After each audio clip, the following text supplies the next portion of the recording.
We are privileged to have Dr. Sinead Kane on the line. Sinead, welcome to the Cranford Athletic Club podcast. Many thanks, Miles, for having me on. You're very welcome. Let's begin by outlining some of your achievements. Sinead is a double Guinness World Record holder.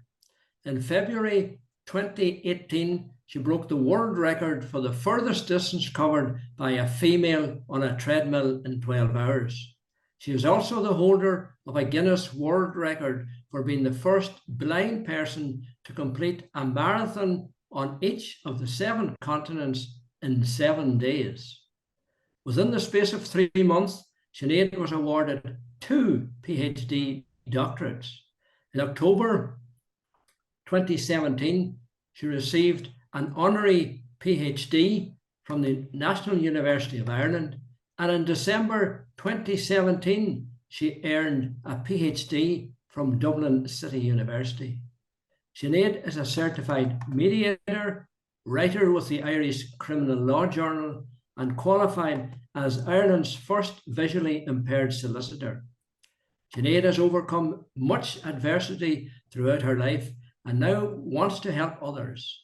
She proves how those who persist despite a disability can develop determination, motivation, and creativity. Sinead also only has 5% vision and is registered as legally blind.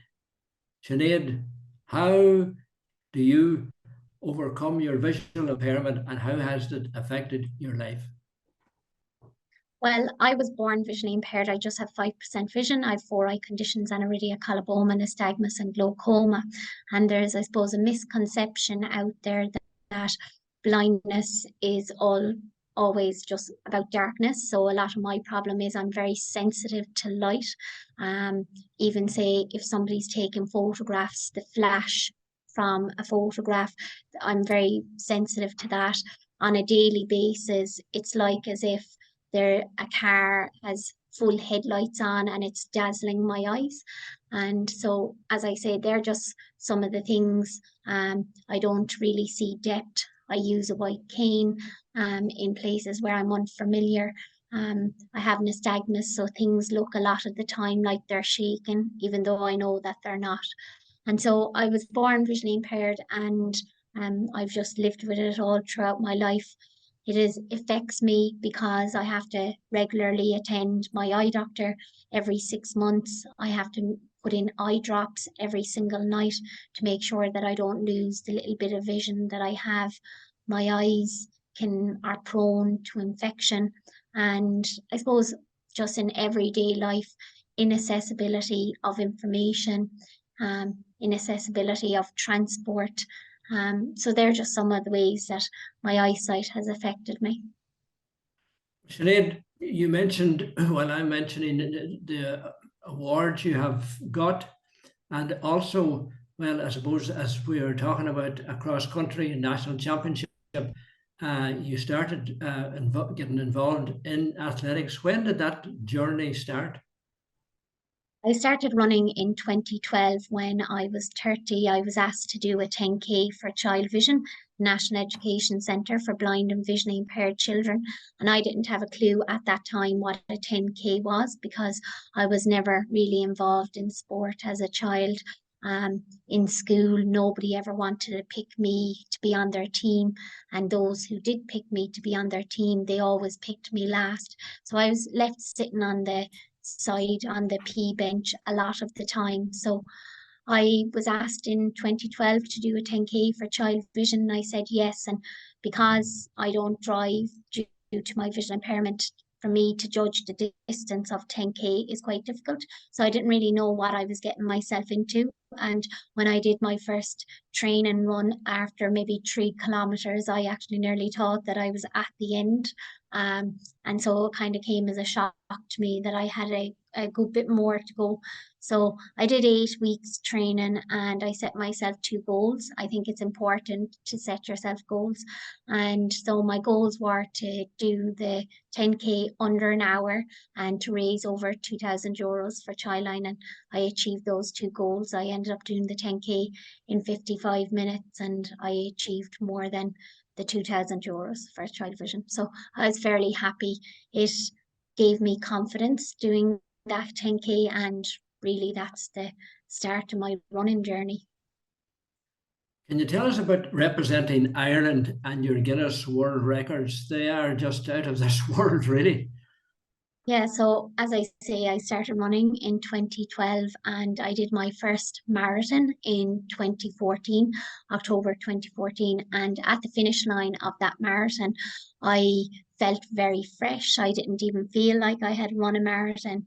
And my run coach, who also is my guide runner, John O'Regan, I met him at the end of the finish line of the Dublin Marathon. He said, I believe your talent lies in ultra running.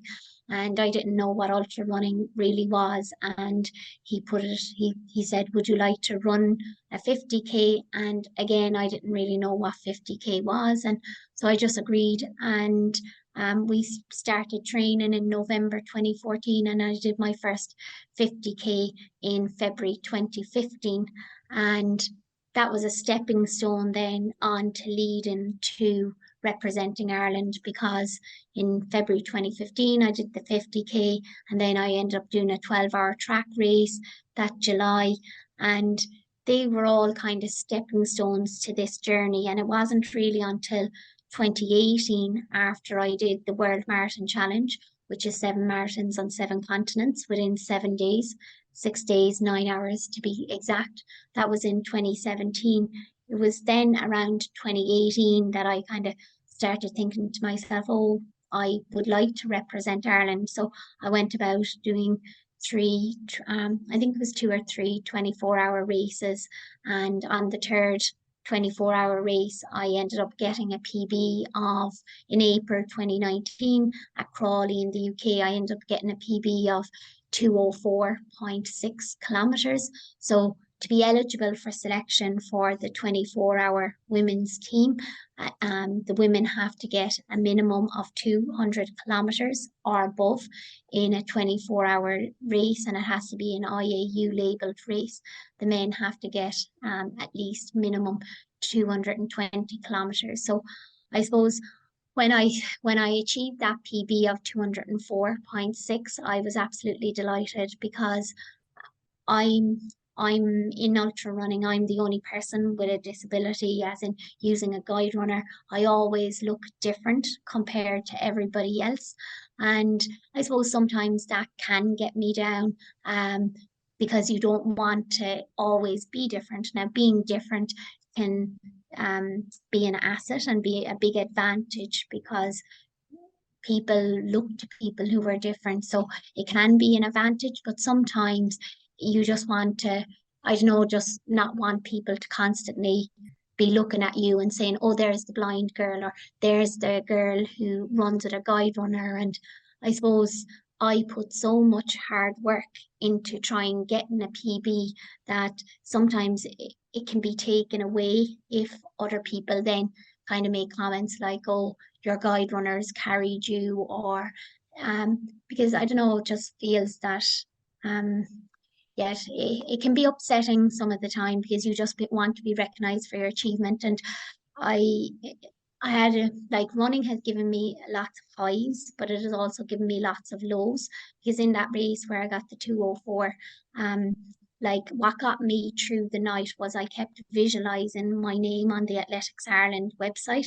And the reason why I kept doing that is because nobody would know through like, if you didn't know me then, or know about me, you would just see my name on the Athletics Ireland website, and you wouldn't really be referring to my disability. You would be referring to the achievement of my result. And that's just what I wanted.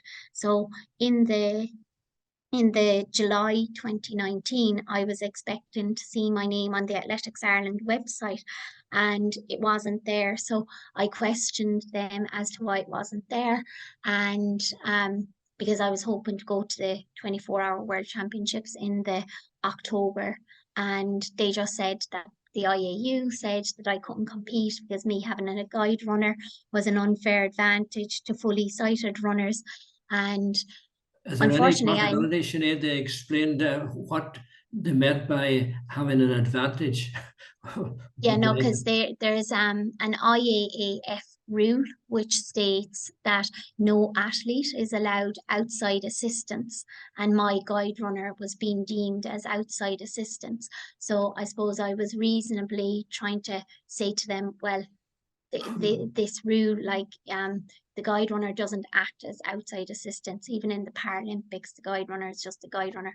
But anyway, there was a lot of back and forth, and I ended up having to take a case against the IAU, and I won that case, and I got to represent Ireland in the October 2019, and I was very happy with my result because I ended up being one of the team scorers. So I was in the three who scored for the team. So I suppose going from a situation of never being in sport as a child, never running and always left sitting on the P bench and being bullied and mocked, to a situation of wearing the Irish singlet and representing your country and competing against able-bodied runners and being the only person there with the disability, the only person there using a guide runner.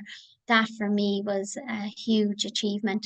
And then in terms of the Guinness World Record for the treadmill, yeah, that was a big achievement as well. So in February 2018, I did the 12 hours on a treadmill, and the distance I covered was 130.5 kilometers and 50 kilometers. And I think what's important to realize about that is, yes, I ended up with the Guinness World Record, but I couldn't have done that if it wasn't for the team that was around me, supporting me, my guide runners, my run coach, and the different witnesses who came to encourage me and to support me on. And even in the final hour, all I kept saying to myself was, from hour 11 to hour 12, all I kept saying to myself was, focus, focus, focus. I could not tell you who was in the room that night, because all I kept saying to myself was, do not mess this up now.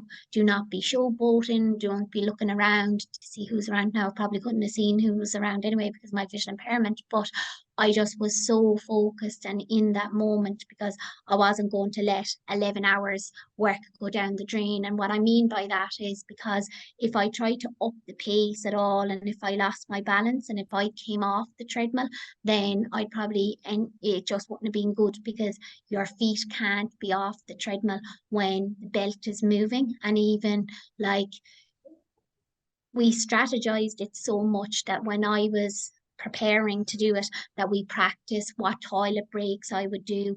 The treadmill had to stop every 4 hours.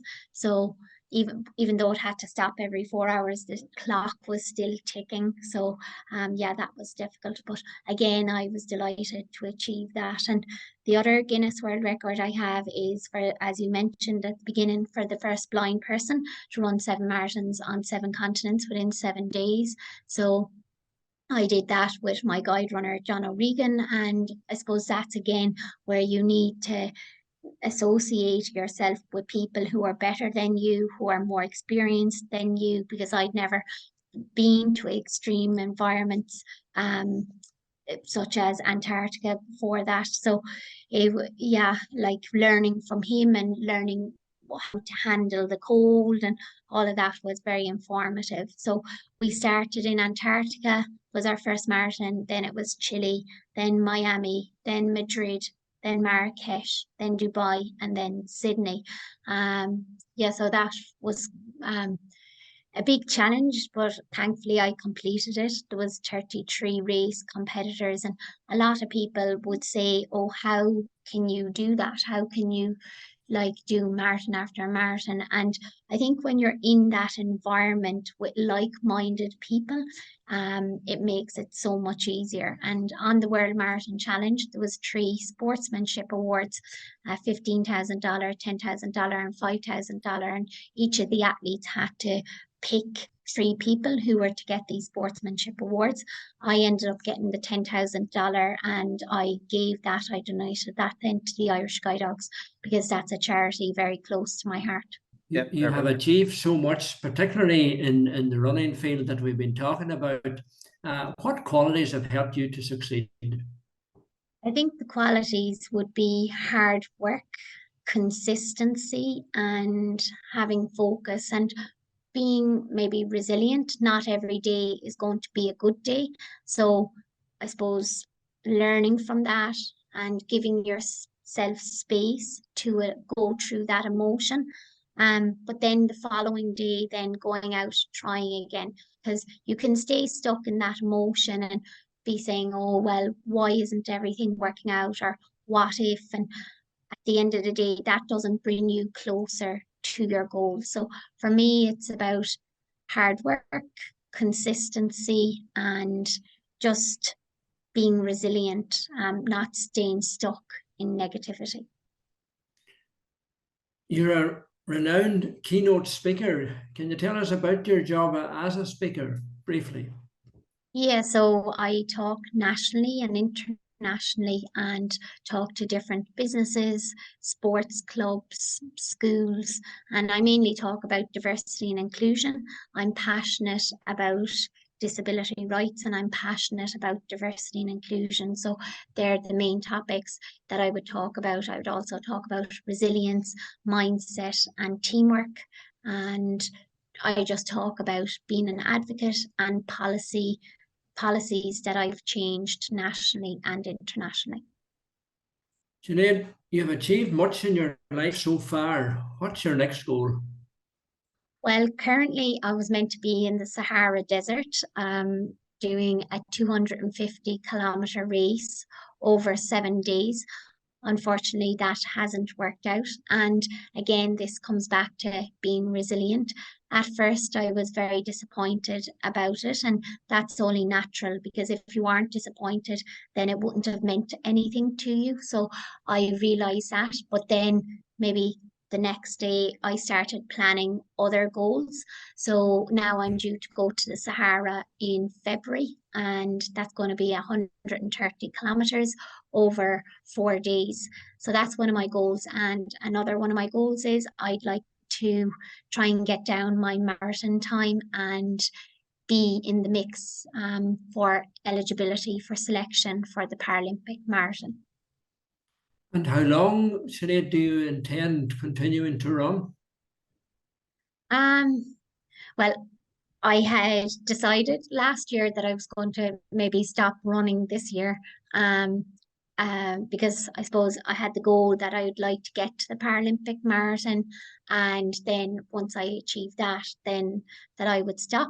But then all these great opportunities keep coming about, so it's very difficult to stop when there's things that I want to achieve. So there's one or two more goals I want to achieve in ultras, and in terms of the marathon, I'd like to achieve the standard to be eligible for selection for that and maybe even get to the Paralympic marathon. So maybe once those goals are ticked off, I can review whether to keep running or not.